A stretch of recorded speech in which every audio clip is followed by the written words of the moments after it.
mudukunda, abantu mutwereka ko mudukunda umunsi ku munsi, turabashimiye cyane.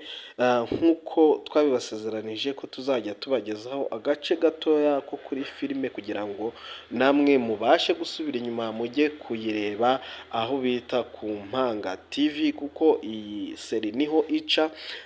Iyi seri yitwa Urukundo rw'inzitane. Urumva ko ni seri igaragaza uburyo abantu bakundana ariko bagahura n'inzitane cyangwa se n'ibibazo mu bijyanye n'urukundo. Yes, uyu nguyu ni uzwi nka Bahavu, ariko hano muri iyi filime niba wabikurikiranye neza yakinnye yahinduye irindi zina, kugira ngo nawe nushaka kumenya izina nyaryo cyangwa se rindi ari gukoresha muri filime, muri iyi filime, ni uko nakurarikira gukomeza kugenda ukajya kuyireba ukareba uko filime yose imeze. So rero turongeye turagarutse kugira ngo tugende tubagezaho uko iyi filime irimo kugenda igenda, ndetse nuko yaje kuryohera abantu, cyane cyane ko irimo inyigisho nyinshi ku buryo nawe utabyumva. So rero uyu mumama ni umumama ukunzwe cyane hano ku bijyanye na social media, cyane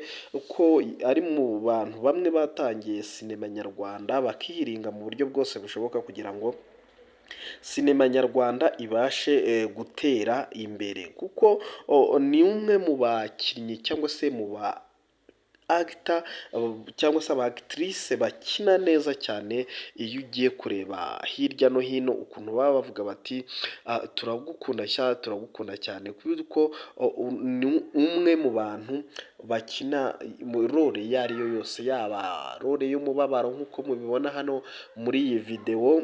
Muraza kubibona muri videwo yose uko byari bimeze, nusubira inyuma ukajya kureba ku Mpanga series nako ku Mpanga TV uragenda ubibona. Iyi ni filime bita Urukundo rw'inzitane. So rero ngiye nagushishikariza kugira ngo uyikurikirane hariya, nawe uze kujya wirebera, kugira ngo umunsi yasohotse, cyane ko ishobora kuba isohoka kabiri cyangwa gatatu mu cyumweru. Iyo rero waje gukurikira iyo filime neza uza kubona ubwiza bwayo. So nk'uko mudahwema kudukurikira, nk'uko tujya tubibona umunsi ku wundi, mujya mubitwereka mukavuga muti turi kumwe, kuko muri abantu b'agaciro cyane, natwe turabakunda kandi ndabizi namwe ko mudukunda. So rero ino filime izajya ikomeza, cyangwa se buri munsi izajya isohoka, nk'uko twagiye tubibabwira ko ari imwe mu mafilime akunzwe hano mu Rwanda.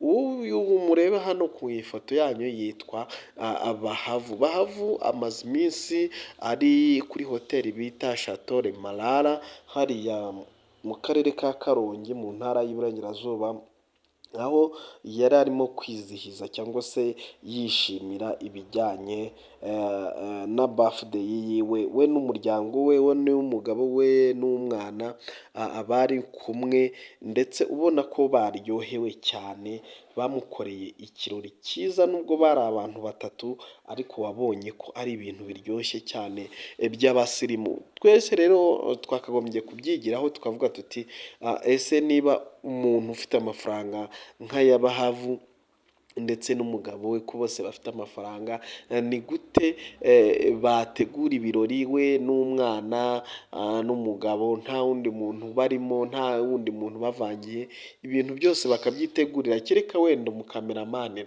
umukameramani wenda bari kumwe wabafashe amafoto cyangwa se n'amashusho, bakagenda babigenza gutyo. So rero ndagira ngo buri wese abe yafatiraho isomo ko mu gutegura ibijyanye n'ikirori si ngombwa abantu benshi, nawe wabikoraho, nawe wabyigiraho, cyane cyane ko kwiga n'ukwigana nta n'ikosa ririmo ryo kwiga rwose. Icyo nicyo nagiraga ngo mbagezeho nk'abantu badukunda, nk'abantu mudukurikiye cyane, nk'uko mudahwema kutwereka ko urukundo rwanyu ari inyamibwa. Reka tubashimire cyane, murakoze, naho ubutaha, ciao ciao.